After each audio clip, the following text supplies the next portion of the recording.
Boa tarde, boa tarde, boa tarde, minha gente! Boa tarde a todos os polos, a todos os mestres presenciais e alunos que se conectam conosco aqui através das ondas do canal Educação. Boa tarde!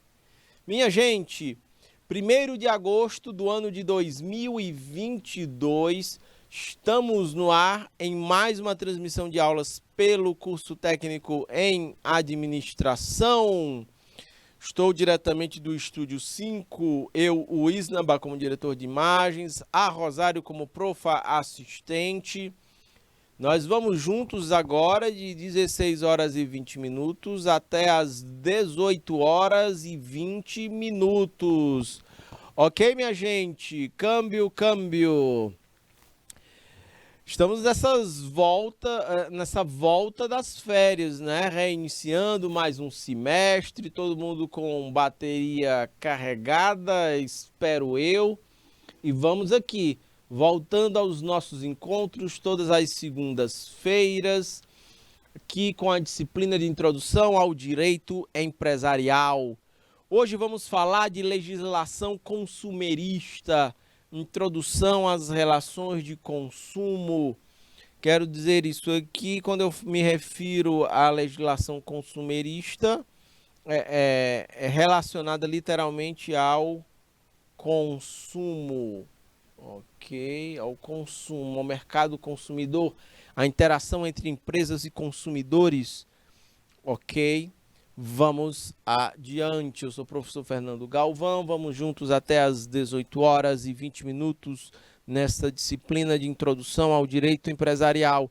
E essa é mais uma interface que o direito empresarial tem, agora em contato direto com o direito do consumidor. Beleza?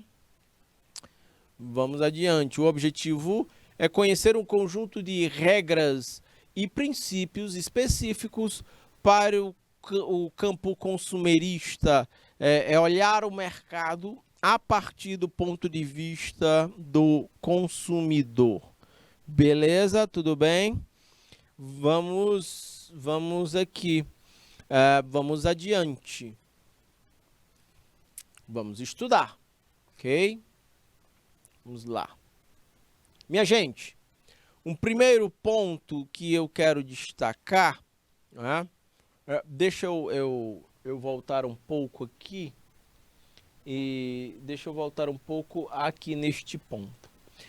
Isnaba, por favor, pode voltar o slide aqui, pode botar a minha imagem toda aí na tela, por favor. Vejam só, minha gente. A gente vai estar falando de relações de consumo, nessa relação empresas e consumidores.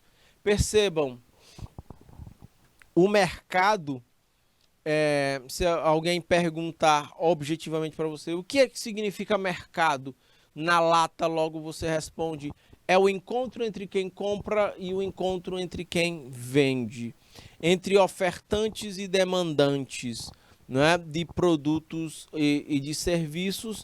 Óbvio, estes produtos e serviços devem satisfazer as necessidades, os desejos e as dores do mercado consumidor, né? Isto é mercado, ok?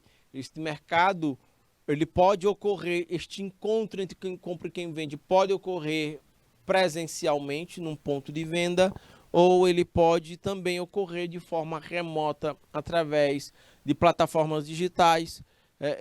Os avanços tecnológicos e na logística têm possibilitado um amplo crescimento do mercado digital nesse sentido, ok? As pessoas inicialmente, se a gente for fazer um resgate da história humana desde o início da era primitiva, as pessoas eram guiadas ou elas guiavam o seu consumo com base em necessidades básicas, necessidades fisiológicas. Eram necessidades de alimentação, de segurança, né? Necessidade de vestuário, então eu visto qualquer coisa, de transporte, então eu me desloco de um lado ao outro de qualquer forma. necessidade de alimentação. Então eu vou comer qualquer coisa que vai satisfazer essa minha necessidade de alimentação. O detalhe é que ao longo da evolução humana, as necessidades humanas, elas perdem a sua dimensão básica e ela ganha uma dimensão de ordem mais psicológica. Quando isto acontece, percebam, agora nós vamos ter uma relação aí de ordem psicológica e só vestuário não satisfaz as necessidades humanas. Agora você quer vestir uma roupa específica de um tipo específico de marca. A pessoa vai usar terno, ela quer usar terno da marca Ricardo Almeida. São ternos caríssimos. E é uma marca brasileira, mas é consolidada no mundo inteiro. Você não quer... A criança não usa qualquer roupa, ela vai usar marcas de roupas infantis, de marca, que acabam ficando caríssimas. Né? Se a gente for olhar para a alimentação, as pessoas não querem se alimentar de qualquer coisa. Elas querem, e existe no mercado, podem perceber, na internet, na televisão, vocês sempre vão ver uma gourmetização das coisas. Essa gourmetização é exatamente essa passagem de uma necessidade básica para uma necessidade psicológica. Nessa gourmetização, o beiju não é mais beiju. O beiju virou tapioca. Sacam? E é uma tapioca, né, toda estilizada e chique e tudo mais. Entendem? Você vai ter pontos de venda que são as tapiocarias. Sacam? Você vai ter aí, nesse ramo de alimentação, as pessoas demandando cada vez mais produtos ou bens de mais valor agregado, mais supérfluos até. Sacam? É essa pegada psicológica. Se bem que a gente vem de um período de pandemia em que houve uma grande restrição da renda e do consumo das pessoas e que muita gente teve que literalmente trocar produtos de qualidade maior, de valor mais alto, por produtos mais baixos. Teve gente que deixou de comprar, que comprava, minha gente, ó. Tinha gente que sempre comeu sardinha. Depois evoluiu no seu consumo no sentido de ter comprando mais atum. Eu digo evoluir do ponto de vista de gastar dinheiro, comprando atum. Quando a coisa aperta e a renda reduz, aí você troca de novo o atum por sardinha. Entendem? É nesse sentido. A Semana Santa tem gente que comprar bacalhau. É o peixe lá português, né? O detalhe é que o bacalhau, né, em ficando mais caro, as pessoas trocam, né, a torta de bacalhau e voltam para o basicão, vão para a torta de sardinha. Eu pessoalmente prefiro a torta de sardinha, sacam? Mas tem essa pegada nos deslocamentos. Você não quer mais se deslocar de qualquer forma. As pessoas, elas passam seus planos de consumo, eles se deslocam para uma vibe, quando é psicológica, uma vibe de mais desejo, de desejar, né, produtos ou serviços de alto valor, ou de valor, ou até supérfluos considerados, ok? E vejam, esse mercado de consumo ele passa por grandes transformações e muito profundas. E é isso que a gente vai estar discutindo hoje, porque as empresas precisam ajustar suas ofertas a essa demanda extremamente em processo de transformação, extremamente volátil, entendem? É fundamental para que isso aconteça. E vocês, como futuros técnicos em administração, precisam ter essa noção, já que vocês vão trabalhar em empresas que precisam ter esta visão, porque é a partir dela que vocês vão desenhar as estratégias para poder atuar no mercado, né? Bom dia, bom dia, negócio de bom dia. Se já almoçamos, estamos às 16 horas e 30 minutos. Boa tarde, minha gente. Pereira, boa tarde. Das Pereira. Felipe com 2 P's, boa tarde, câmbio, câmbio. Estamos no ar através das ondas do canal Educação. Então a gente vai ter a oportunidade de estar discutindo todos esses elementos desse dinâmico mercado de consumo que existe no mundo inteiro, no Brasil não é diferente. É muito interessante porque, vejam, sempre se teve uma noção de que as pessoas ao consumirem eram extremamente racionais.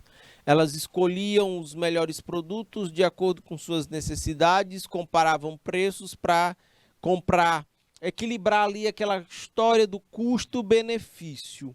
O detalhe é que estudos mais recentes, inclusive ganhadores de Prêmio Nobel de Economia, têm apontado que as relações de consumo elas são menos racionais e elas têm uma componente muito mais muito mais irracional, muito mais emocional. Quando a gente compra, a gente é mais emocional do que racional. Os estudos tendem a apontar para isso. A gente vai ter a oportunidade de discutir isso, as diferentes condições de negociação entre empresas e pessoas, e como é que entra aí o direito do consumidor nesse sentido. Tá bom? Câmbio das Pereira. Professor, mande um abraço aí para o Cauã. Grande abraço, Cauã. Boa tarde, seja bem-vindo para mais esta transmissão. Isnabá, por favor, pode colocar o slide todo aí na tela. Vamos lá, vamos adiante, Cauã. Vejam só. Um histórico e a relação jurídica de consumo. Vou falar um pouco sobre o direito do consumidor.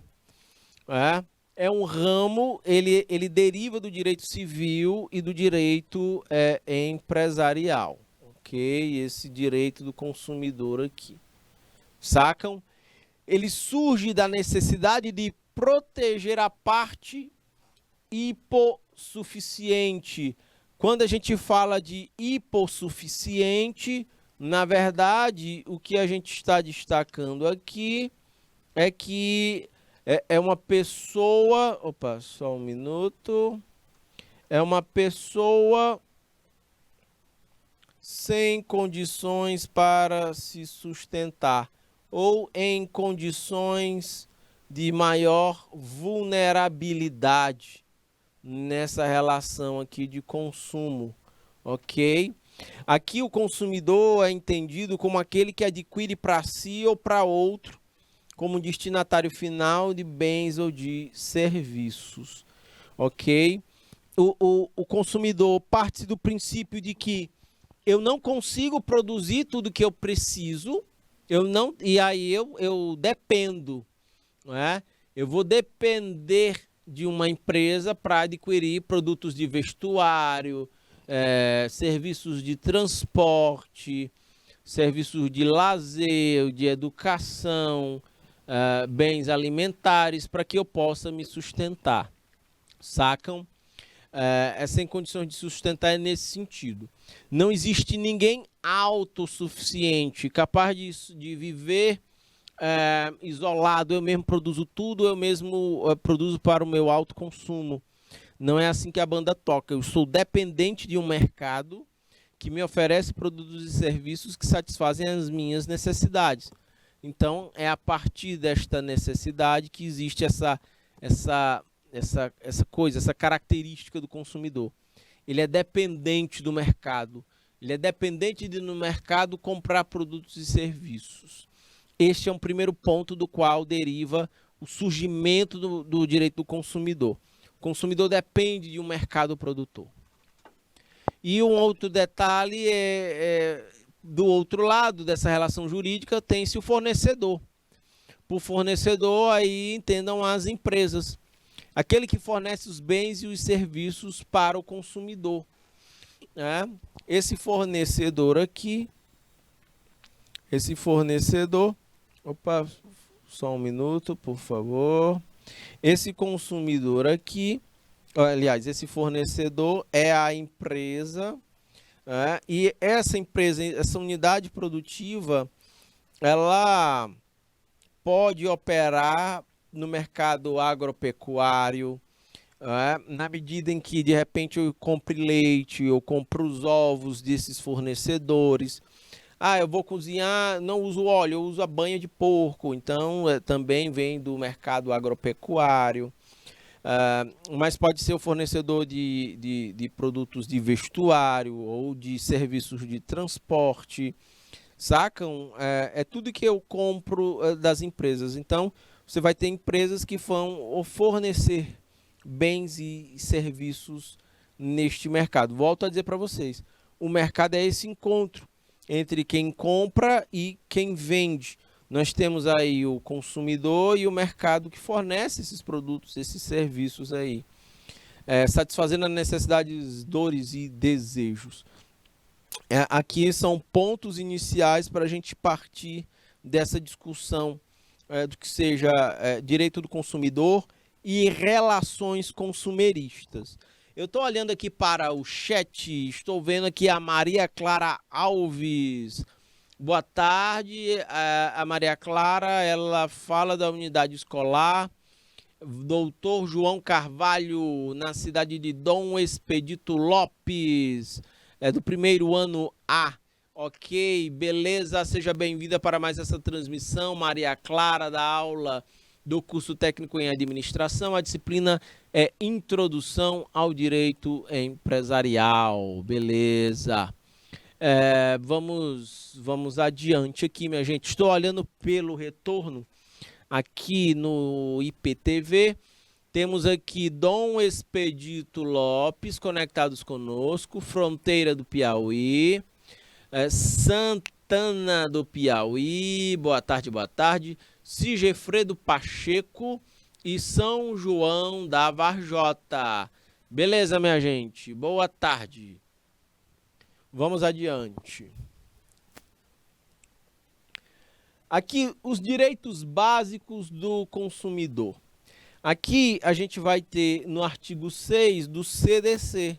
Por CDC, entendam aqui o Código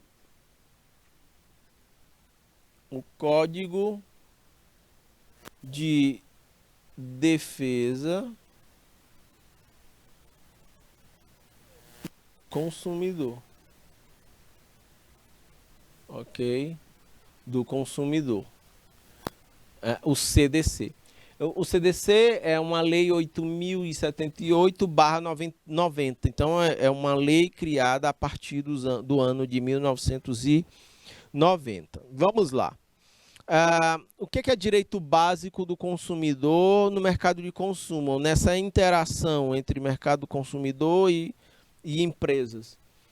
Ele precisa ter, ele precisa, como direito básico, ter direito à proteção da vida, da sua saúde e da sua segurança. Por conta disso, nós vamos ter aqui, então, é preciso um cuidado todo especial no sentido de o mercado produtor, ao produzir produtos que sejam perigosos, consumo de bebidas, fogos de artifício, por exemplo. Existem algumas restrições aqui. Por exemplo, pessoas menores de idade não podem consumir bebidas, porque parte do princípio que pessoas adultas irão consumir com moderação. Por muitas vezes não é assim que a banda toca, não é? Boa tarde, povo de Santana do Piauí. Eu estou vendo boa tarde de vocês aqui pelo IPTV. Câmbio, beleza. Então, é isso.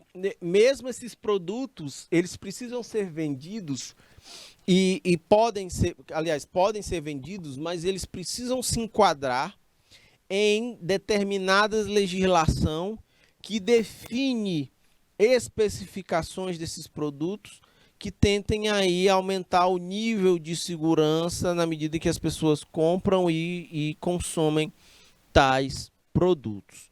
Beleza? Então, isso aqui é fundamental. Não é de qualquer forma que se vai vender bebidas ou fogos de artifício.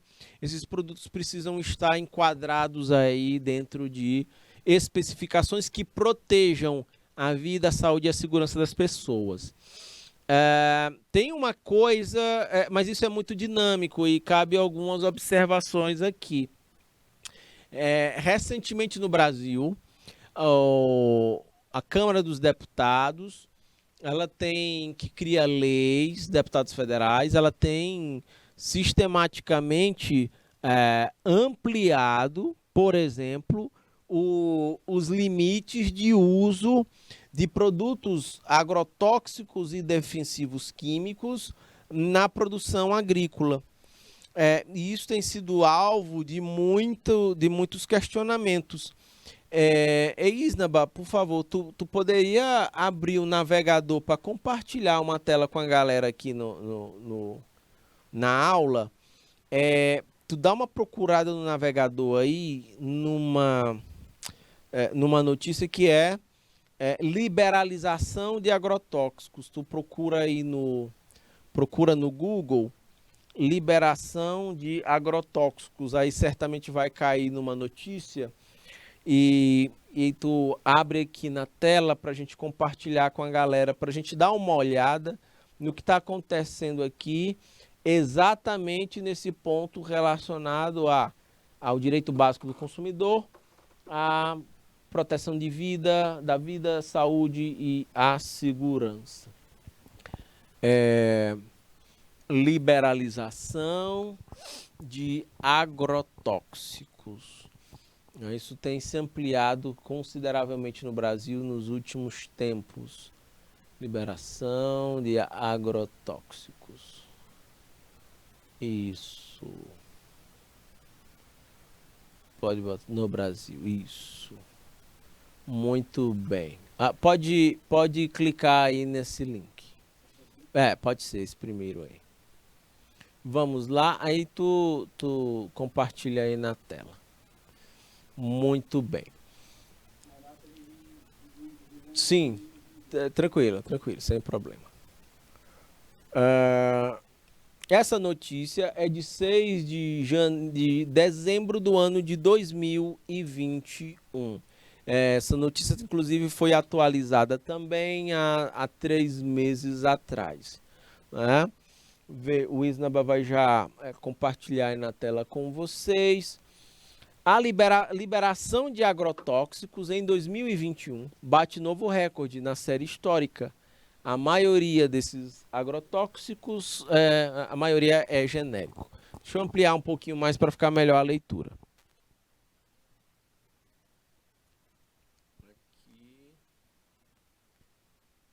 Até o dia 2 de dezembro, aqui do ano de 2021, né, ano passado, o governo federal aprovou o registro de 500 pesticidas, número 1,4 maior do que em todo o ano de 2020.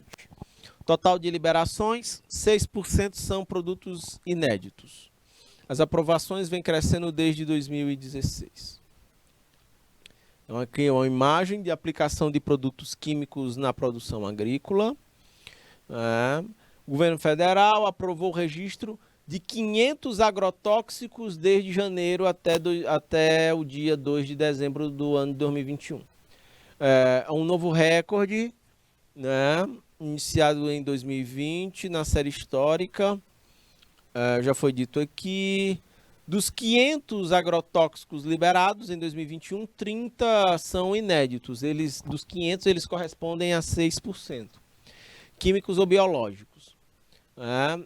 E 470 são genéricos, a grande maioria, 94% do que foi liberado. Ou seja, são cópias de matérias-primas inéditas, que podem ser feitas quando caem as patentes. Os produtos finais baseados em ingredientes já existentes no mercado. De todos os defensivos liberados, ao longo do ano, 77 são biológicos, representam 15% do total. pela legislação brasileira, tanto esses produtos utilizados na agricultura orgânica quanto os químicos aplicados na produção convencional são considerados agrotóxicos. Está aqui registro de agrotóxicos no Brasil. O governo registrou em 2021 o maior número, tem aqui os registros por ano. Em 2000 foram 82, 2001 115, 2002 caiu para 53, vem aumentando, né? Deu uma caída em 2018. De qualquer forma, vejam aqui nos últimos anos de 2000, vejam, até 2015, entre 2000 e 2015 você tem ampliações e reduções. Só que a partir de 2016 os crescimentos são consistentes do número de agrotóxicos usados na produção agrícola. A ponte que eu estou fazendo aqui é essa, de que quanto mais agrotóxicos se usam na produção agrícola, mais a gente tem exposta a nossa saúde nesse sentido. Ok? 7 princípios ativos químicos novos foram liberados, né? Chegam às lojas para uso dos agricultores. E aqui tem alguns tipos de nomes mais complexos, mas não necessariamente a gente precisa entrar nesses detalhes. Tem agrotóxico aqui usado para o controle de plantas daninhas na cultura da soja, né? Você tem aqui inseticida usado para combater lagartas nas lavouras de algodão, milho e soja. Você tem fungicida usado nas culturas de batata, alho, cebola, tomate e alface. Ok. Fungicida usado na cultura do algodão, banana, cevada, soja e trigo.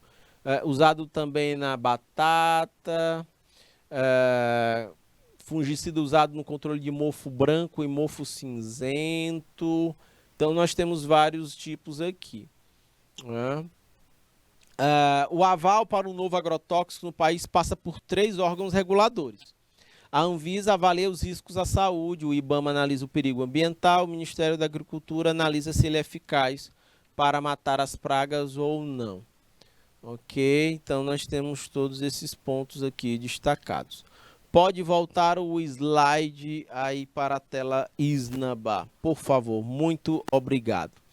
Então vejam, a legislação ela vai se adequando para permitir maior uso de agrotóxico, ao tempo em que isso pode gerar pode comprometer proteção à vida, saúde e segurança, não só das pessoas, mas também do meio ambiente. Volta para mim aqui, Isnaba, por favor.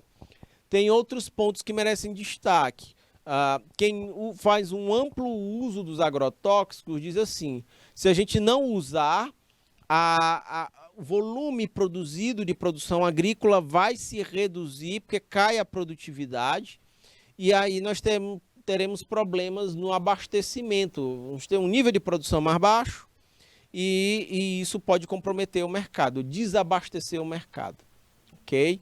Você vai ter um milho cada vez com menos caroços lá de milho, você vai ter parte da perda agrícola proporcionada por pragas, insetos e larvas. Esses são alguns pontos destacados. Outros que são destacados é que o uso cada vez maior de veneno, ele pode comprometer a saúde das pessoas no momento do consumo. Por isso que na produção agrícola a gente também tem uma outra categoria de alimentos, que são os orgânicos, que não fazem uso desses tipos de produtos químicos. São produtos de natureza, são produtos, vamos dizer assim, naturais. E que tem uma escala menor de produção e por isso eles têm um valor até maior. Nem é tão acessível assim para todo mundo os produtos orgânicos. Como culturas que usam agrotóxicos, eles têm uma escala de produção maior, eles conseguem vender o preço do tomate mais barato, do abacate mais barato, do abacaxi mais barato, da batata mais barata, né? Tudo fica mais barato porque é uma escala maior. Ok, minha gente, então a gente tem esses pontos. Eu estou dando esse exemplo dos agrotóxicos porque está muito casado com esse primeiro ponto que a gente destaca aqui na legislação no Código de Defesa do Consumidor. Pode ampliar o slide todo aí na tela, Isnaba. A gente está cada vez mais imprensado, né? Para o lado que a gente usa são alimentos que estão com grande uso de veneno e que pode comprometer a saúde de todo mundo, né? Não tem questão fácil aí.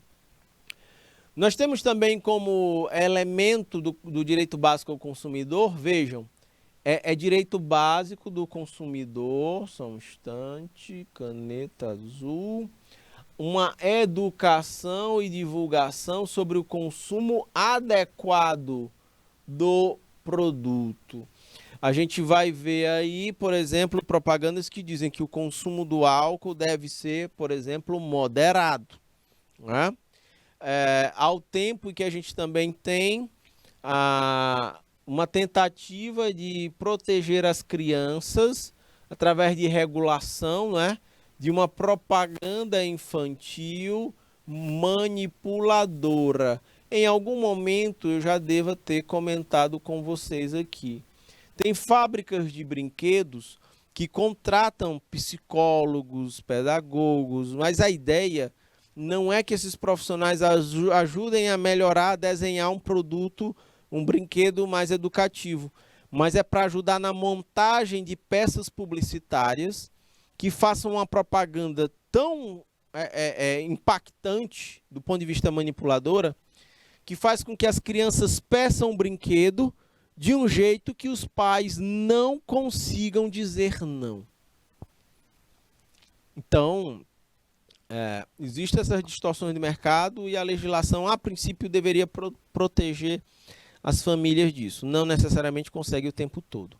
É uma disputa muito desigual, minha gente, entre a indústria de brinquedos e seu poder e a sua capacidade de marketing e os pais das crianças que têm muita dificuldade de dizer não para os filhos, comprando presentes até sem maiores condições de comprar.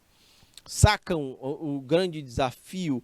Olha como essa relação consumidores e empresas é uma coisa desigual, entendem? Nós temos um outro elemento aqui que é também direito básico do consumidor. Opa, deixa eu botar aqui o azulzinho, caneta azul. A informação adequada e clara sobre os diferentes produtos e sobre os diferentes serviços que estão no mercado e que estão expostos às pessoas. Né?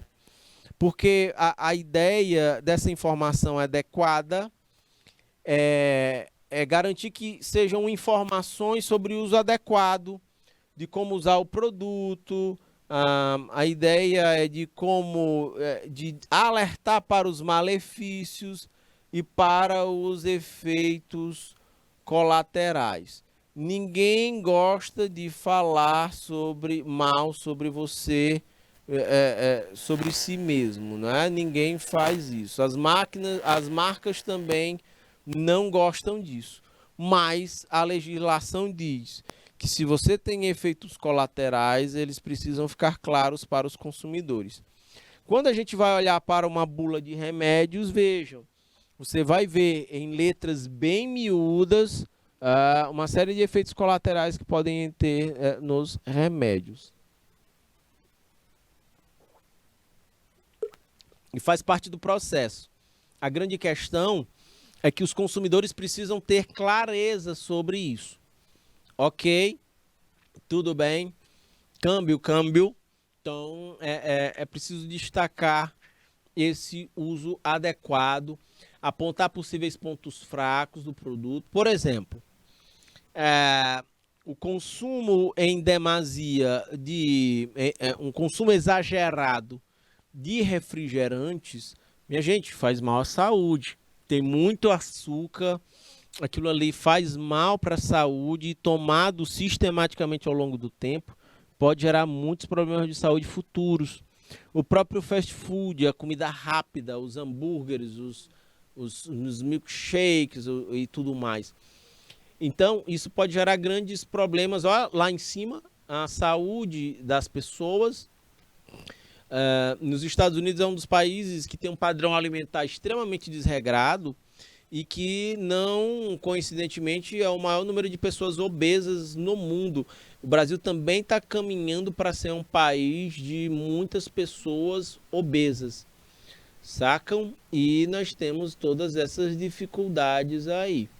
Ok? É preciso que os produtos sejam ofertados e se eles causem problemas colaterais, que isso fique muito claro para o seu público consumidor. Ok?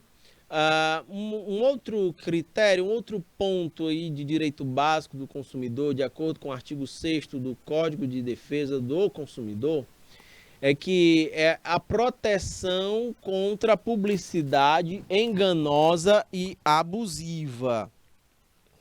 Ok? Esse aqui é um outro ponto importante. Tá? Proteção do consumidor contra publicidade enganosa e uma publicidade abusiva. É preciso ter uma lei. Isso aqui deveria ser a transparência, o jogo aberto e justo deveria ser uma prática de mercado. Como essa prática não existe, vejam, existe a necessidade de uma lei exigir isso das empresas, né? Que não publiquem. Minha gente, tem marca de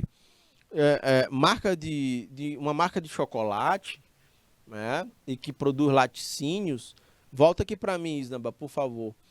Ela foi multada porque em países muito pobres da África, essa marca estava botando uma publicidade dizendo que os seus produtos eram mais saudáveis do que o leite materno. Vocês sacam isso? Óbvio que esta marca não ia usar esta propaganda enganosa em qualquer lugar, mas se aproveitando do grau de vulnerabilidade e de carência muito grande de algumas regiões muito pobres do mundo, eles estavam vinculando uma publicidade que dizia que os produtos deles eram mais eficientes do que o leite materno. E isso foi identificado, foi rastreado, identificado, e a empresa ela pegou multa por essa. Minha gente, isso é uma prática desleal de consumo, ok? Né? Então tem este ponto aí que merece destaque. E por aí vai. Quantas e quantas marcas vendem produtos que não atendem às necessidades dos consumidores, mas ainda assim vendem e colocam no mercado, inclusive cobram caro.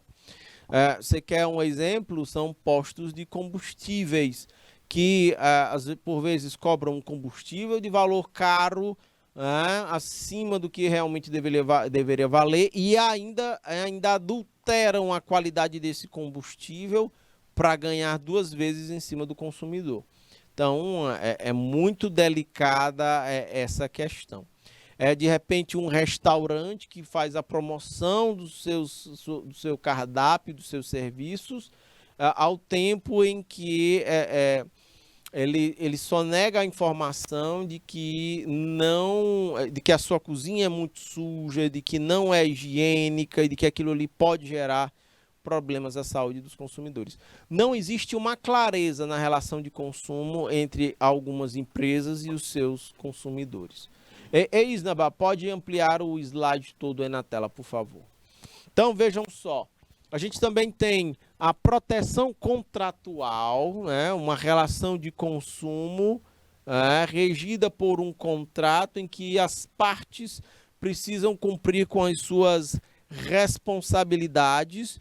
Todas as partes têm seus direitos e têm suas responsabilidades, ok? E o contrato é quem vai reger isso. O detalhe é que em muitos contratos celebrados entre empresas e pessoas, esses contratos têm as chamadas letras miúdas, né?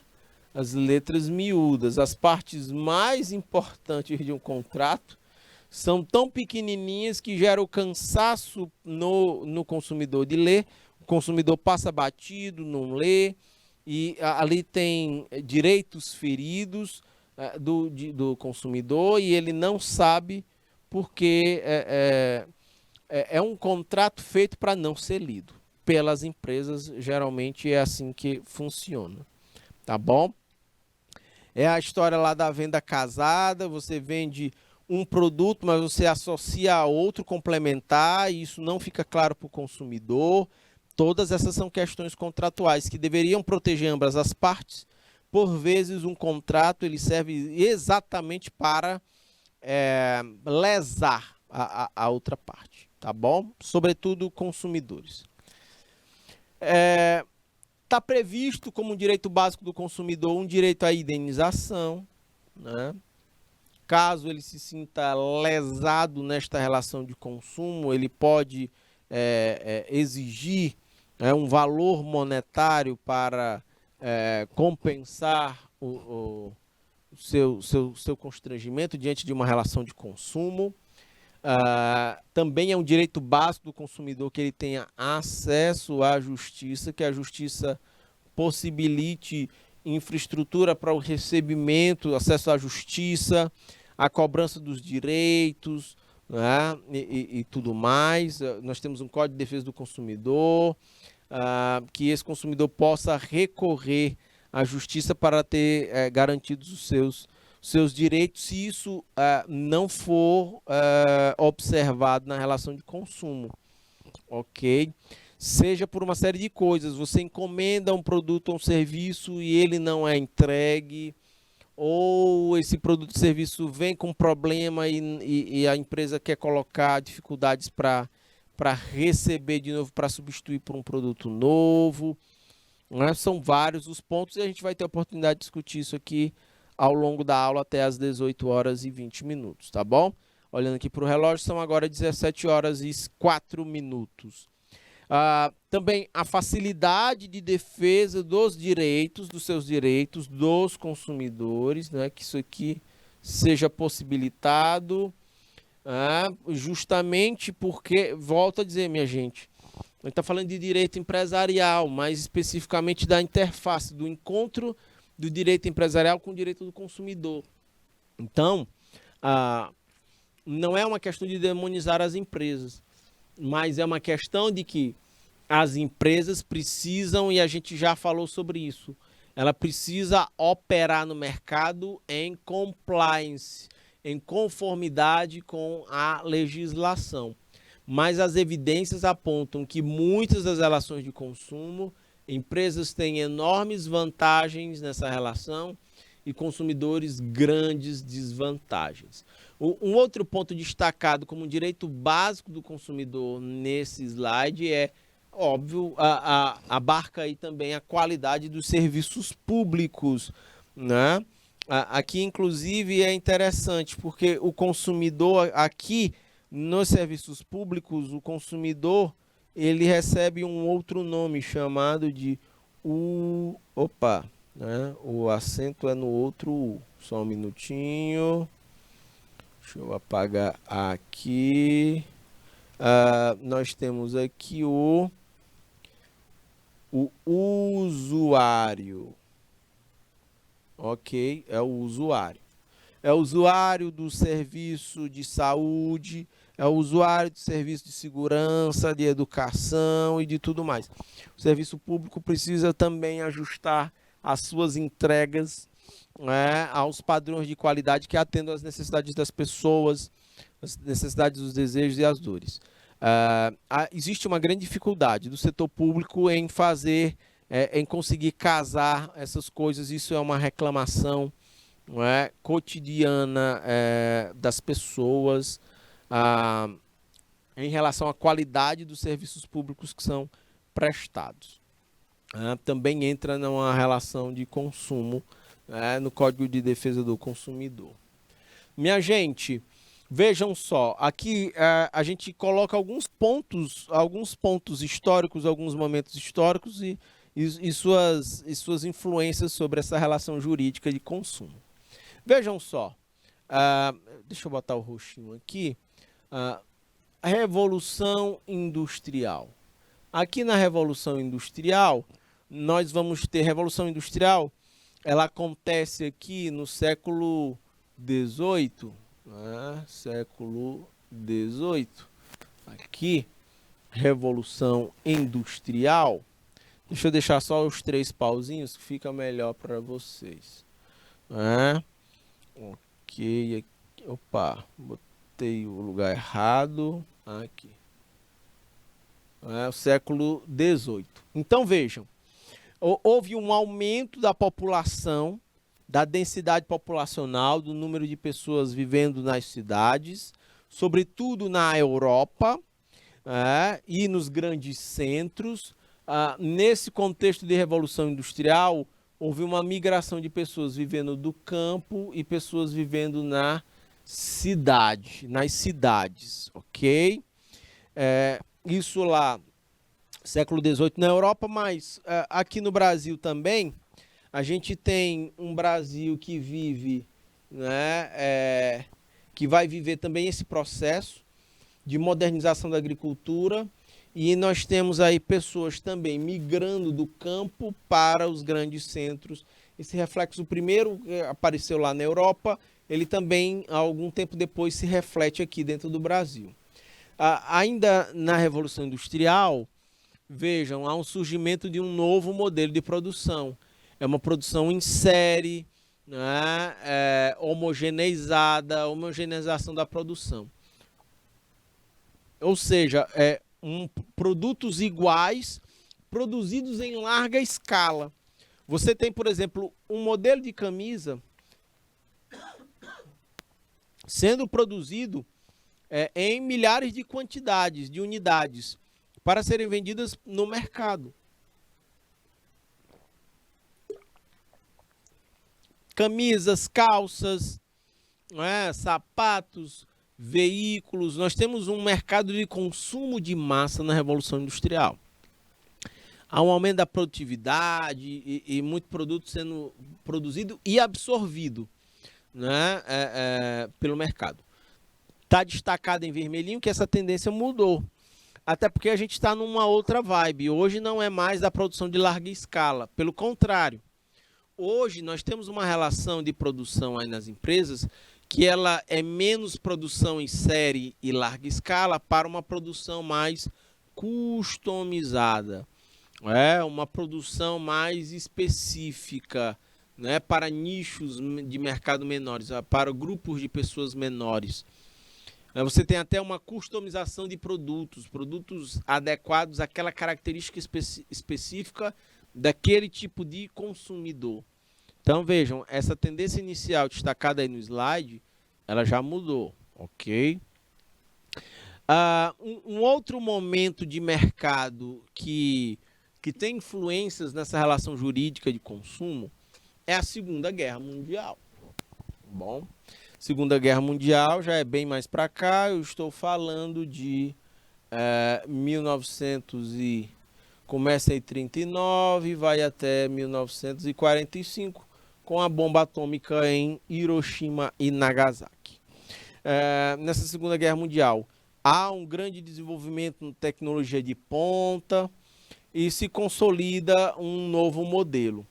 A característica desse novo modelo é a unilateralidade da produção.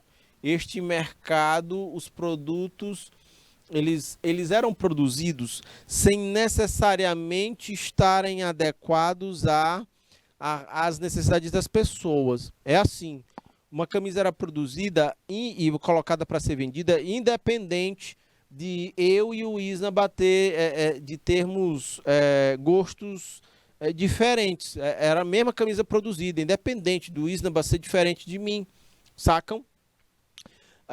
As empresas, elas produziam com foco no produto, entendem?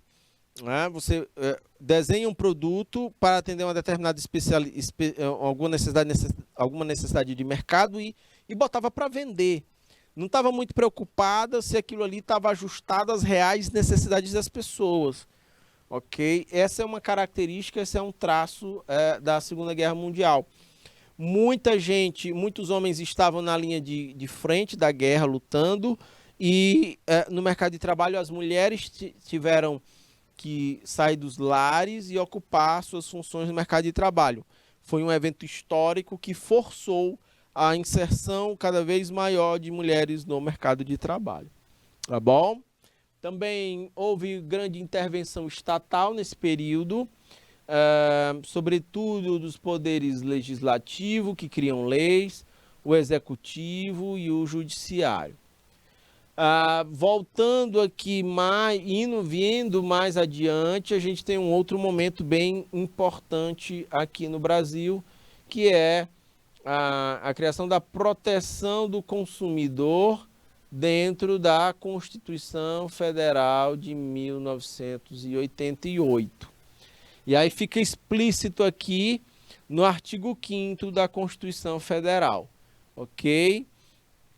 Tudo bem, são legislações, são conjuntos de leis que visam garantir direitos aos consumidores numa relação de consumo, tá bom? Vamos adiante. Olha aqui, direito do consumidor, na relação de consumo. Vejam só. Consumidor e fornecedor. Nós temos essas duas dimensões, as unidades consumidoras e as unidades produtoras, que vão em vários setores da economia. Você tem a agropecuária, indústria, comércio, serviços. Então vamos lá. Na área de serviços, vejam, o que é que a gente pode destacar aqui? Acho que eu vou colocar de pretinho, faz o contraste legal. O consumidor e o fornecedor são ligados por um produto ou por um serviço. Logo, o que é o serviço? O que é o consumidor? Bora começar a partir daqui. Consumidor é toda pessoa física ou jurídica, porque empresas também consomem, tá bom? Que adquirem e utiliza um produto ou um serviço para uso próprio ou da sua família, no caso de uma pessoa física. Esse consumidor não irá revender o produto, entrar no processo de fornecimento do produto ou serviço. Por isso que ele não é profissional. O consumidor, ele compra produtos e serviços que satisfaçam as suas necessidades. Podem ser pessoas físicas, também podem se enquadrar aí pessoas jurídicas.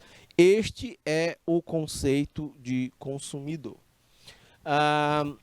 Fornecedor é todo aquele que pratica o hábito de indústria ou comércio, habitualmente e com o intuito de lucro, objetivando lucro, inclusive prestação de serviços para um consumidor. Este é um conceito que a gente aplica ao fornecedor.